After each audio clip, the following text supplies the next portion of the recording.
that if I couldn't pay the rent, they would be able to come and take my car and my house. You may not realize this, but that's how real estate works. You make these big, very firm commitments. And I thought this doesn't make sense because, startups are all, just ideas usually, and they might fail. We know they might fail. And so we're thinking, I was thinking how could I make this make more sense? And I talked to friends and people said, well, why don't we just get a space together? So it ended up 5 friends from MIT, all with different startups, said, okay, let's find one place, we'll share it.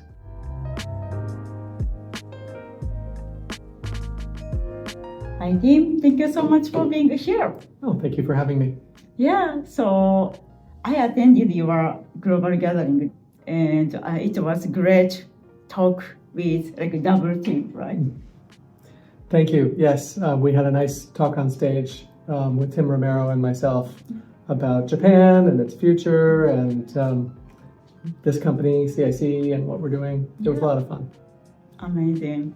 And I did drawing of you guys, and I took the selfie with you guys. So it was a great memory. Thank you. So, Tim, could you please introduce yourself? Sure. So I'm Tim Rowe. I'm the founder of Cambridge Innovation Center. I started the company about 26 years ago in 1999. I came from Cambridge, Massachusetts, which some people may know is the hometown of both Harvard University and MIT.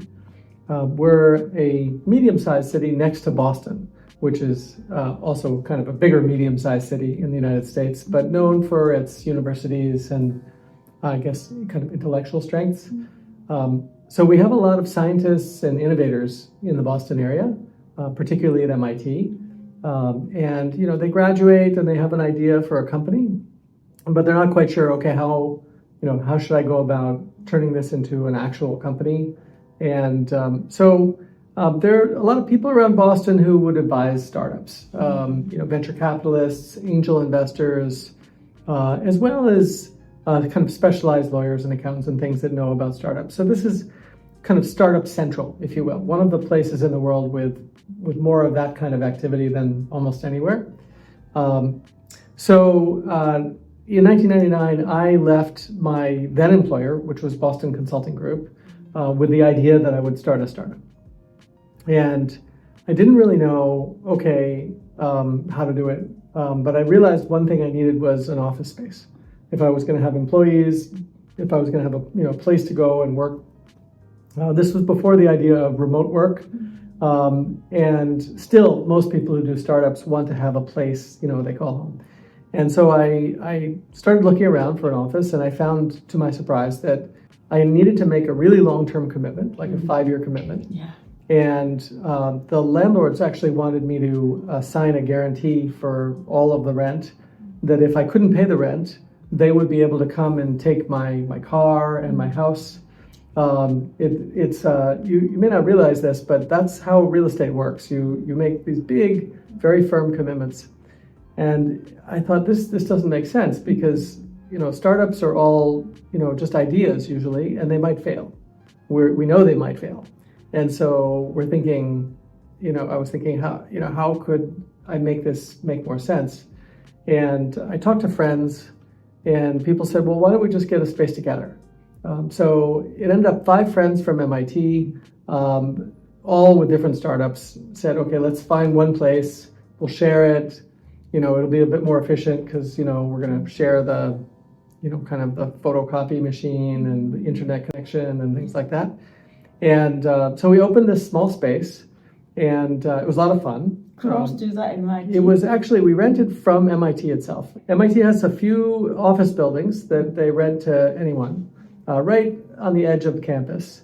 We didn't escape the rules. We actually had to make a 5-year commitment.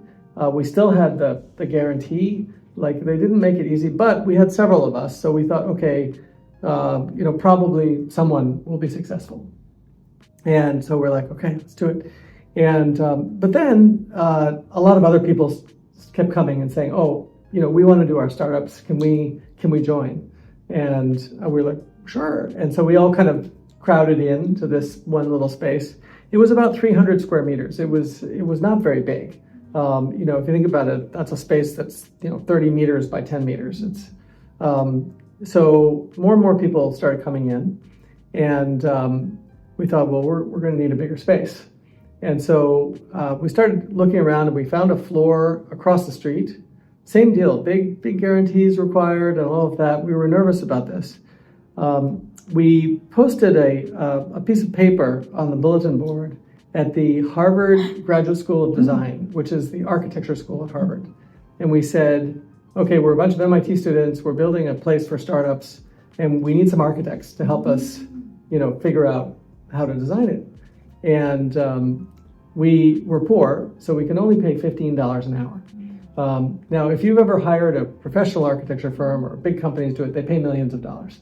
And so we were paying $15 an hour, which was nothing. But we said, it's okay if you're still a student and you're still learning. So we had 2 students apply, one who had just graduated, one who was still in school. And actually we had 10 apply, but these 2 were really good. So we hired them both. For about 6 months, we sat with them and we kind of dreamed what a perfect place for startups would look like.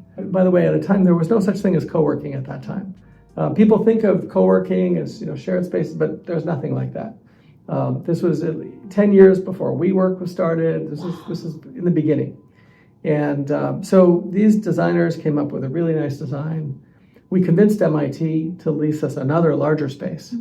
And so we moved across the street. About 6 months after we got started, we moved across the street into this about 1,800 square meters. So a lot bigger, really exciting. And that also filled up with lots of startups. This is kind of the story of CIC and also the story of me. I'm from Cambridge. I went to business school in the area at MIT. I worked at Boston Consulting Group. I guess the only other piece is that before business school, I spent 4 years in Japan working for a Japanese company. Really? So I worked at Mitsubishi Research Institute, or Mitsubishi Sogo Kenkyujo in Japanese. I had a Japan connection since even before CIC. I was interested in Japan. I spoke some Japanese. But still, I spent, 17 years growing my company, 18 years growing my company before I started thinking about Japan. I had a great time building it in Boston. We added some other locations in the United States. But I always kind of wanted to be in Japan as well. And, I love Japan.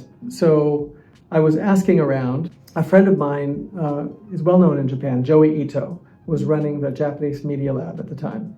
And he said, I can help you. Let me introduce you to one of the real estate companies in Japan, a company called Mori Building. And he made the introduction, and I ultimately met the CEO of Mori Building. We had good conversations and ultimately reached an agreement. And that's why we're now here in this Mori Building tower, the Toronto Business Tower, with 2 floors. An aspiration long-term to grow to more space in Tokyo. And as you may know, we also have opened in some other cities in Japan, like Fukuoka. We have Venture Café in 7 cities in Japan. So as a CIC or founder, so your first client was MIT. Yes, I would call them, I guess, a partner in some sense. We were MIT students, and we convinced MIT to support us to create a space like this. Amazing. Yeah. And then in order to expand CIC place, so did you get fundraise? Yeah, so our first funding was actually a small amount of money, funding from my family. My father lent me a little bit of money to get started. And that was enough to get into the little 300 square foot space, 300 square meters, but not enough to go to the bigger space. We threw a party in Harvard Square, which is near Harvard in Cambridge, one night after a big internet conference. It's called the Red Herring Conference. Red Herring. And so we threw this party, and at the party we met a West Coast venture capital fund, excited about what we were doing, and they made a big investment in the company. That was enough to convince MIT to let us get the bigger floor. But also MIT actually invested a lot of their own money in the construction of the floor. So for the most part, the construction of all the space was money from MIT. I see. So not only doing your general work, making the space and inviting the company to use our place, you guys hosted a party. Why? Please tell us. Well, so we think that, I guess the bigger picture is, why do we do any of this, right? So let me just address that. We think that the way that we can make the world a little better for everybody is to introduce good new ideas, right? And there are a lot of good new ideas that we see all the time. So, for instance, in 2007, Apple introduced the first smartphone, right? It was a good idea. I was sitting on the train in Tokyo recently, and I looked around, everyone in the train, every single person is looking at their smartphone, right? They like it. They're commuting, and now they have access to reading, entertainment, learning, all kinds of things. So this is a good idea. Maybe there are a few things people don't like about smartphones, but mostly they like them enough to have them, right? So there are many good ideas, but to get those good ideas that are invented in laboratories and often at universities out into the real world, someone has to do the thing we call innovate. That is translating a good idea into something practical that people actually use, right? And that is not quite the same as inventing. You know, in a university setting, in a laboratory, you sometimes have geniuses. They can invent like a new form of energy or a new kind of engine or something. That's amazing. The innovation process is a lot of tiny little hard work steps to take this idea and say, okay, how are we going to manufacture it? Where are we going to manufacture it? How do we explain to people what this is good, why it's good, how to test it? All these little details are really important. So that's all the innovation side. And basically it requires creative people who are used to doing new things where there's no rules, where there's no clear path, and they just figure it out. Those people, we typically call them entrepreneurs or innovators, or a mix of both.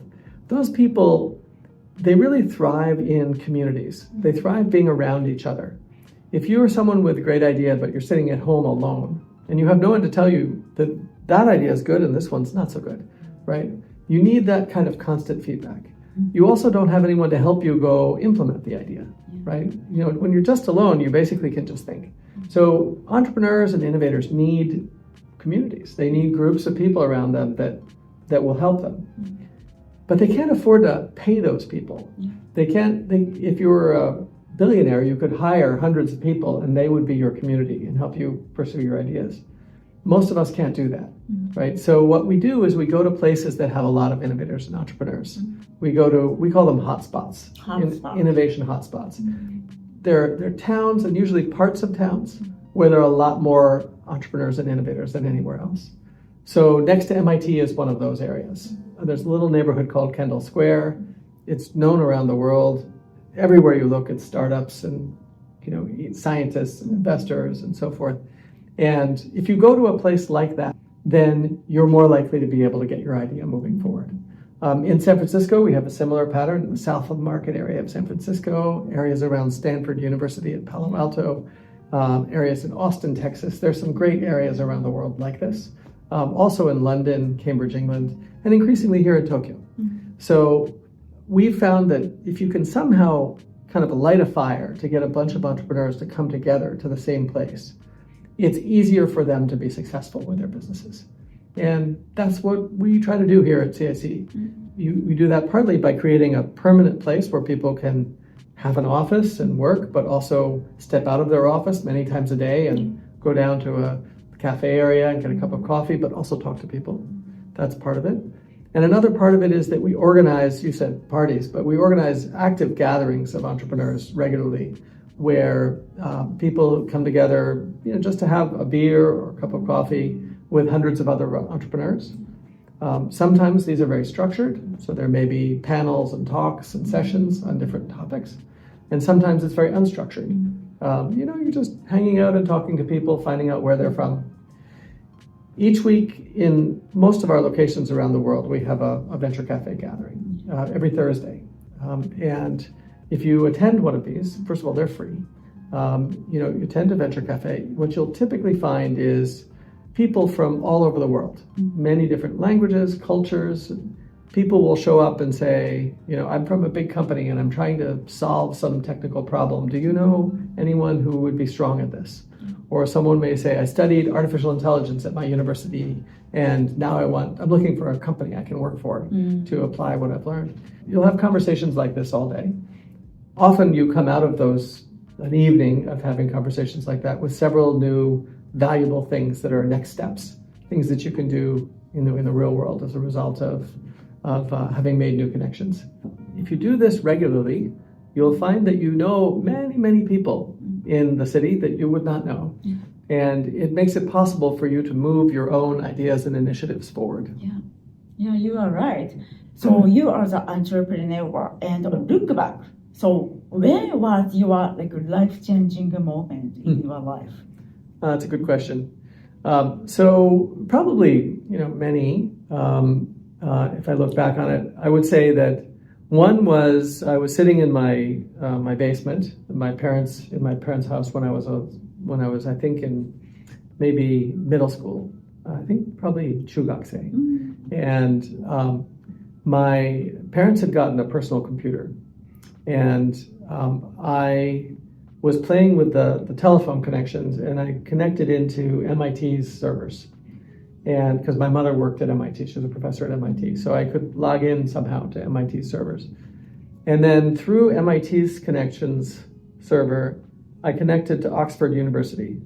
And suddenly the message came up like, welcome to Oxford. And I was like, I was like so amazed. This was like probably would have been in the late 1970s. And I thought, I just traveled around the world, here in my basement. Of course, now this is nothing new that people, go on the internet and they're all over, can connect anywhere in the world instantly. But at that time, it was kind of like, it blew my mind. And so I started to understand that computers could do amazing things. And I started getting very interested in technology and the things it could do. I guess that was probably one life-changing moment. Another life-changing moment was my father invited me in 1981 to join him on a business trip. He had business travel to Beijing and Tokyo, and for 1 week each. And so I went to Beijing in 1981, and I was a little afraid. This was still communist China, and people were afraid to talk to me. It was just China was beginning to open up, and so I was like, I don't know what I think about this. And then I came to Japan, and I saw I went to Akihabara, and I saw all the lights and the technology and the trains that ran perfectly on time. And I thought, wow, this place, Japan, is just really interesting. And so it left a big impression on me. I didn't know much about Japan at that time, and I thought, okay, I want to learn more about this place. And so for me, the themes in my life personally have very much been about technology and also about Japan. I see. Wow. Please join Thursday gathering every Thursday. Yeah. Okay, thank you so much for your time. All right, thank you. Yeah. There are 3 key takeaways from Tim Rowe. 1. Great ideas need a community to survive. Tim explains that innovation doesn't happen alone. Example, even the best founder sitting alone at home can only think, but inside a community, founders get feedback, partners, encouragement, opportunities. That's why CIC creates physical space and gathering where entrepreneurs constantly meet. Takeaway: innovation grows faster when people build together, not alone. 2. Innovation is execution, not just invention. A great idea is only the beginning. Tim shares that real innovation means turning ideas into real products, solving practical problems, iterating step by step. Example, a university invents new technology, but entrepreneurs translate it into something people can actually use. Takeaway: founders don't succeed because of ideas. They succeed because they execute. 3. Small connections can change your life and business. From Tim's early experience with technology and Japan to building CIC, many breakthroughs came from unexpected moments. Example, a simple party after a conference led to CIC's early funding. One conversation changed the company's trajectory. Takeaway: go where people gather. The next conversation could change everything. Okay, thank you so much for watching our episode today. We hope this conversation will help your future and career. If you like it, please subscribe us and give it a like. And we are so open to collaborate with the corporation who want to partnership with us to organize hackathon or events. Let me know. Thank you.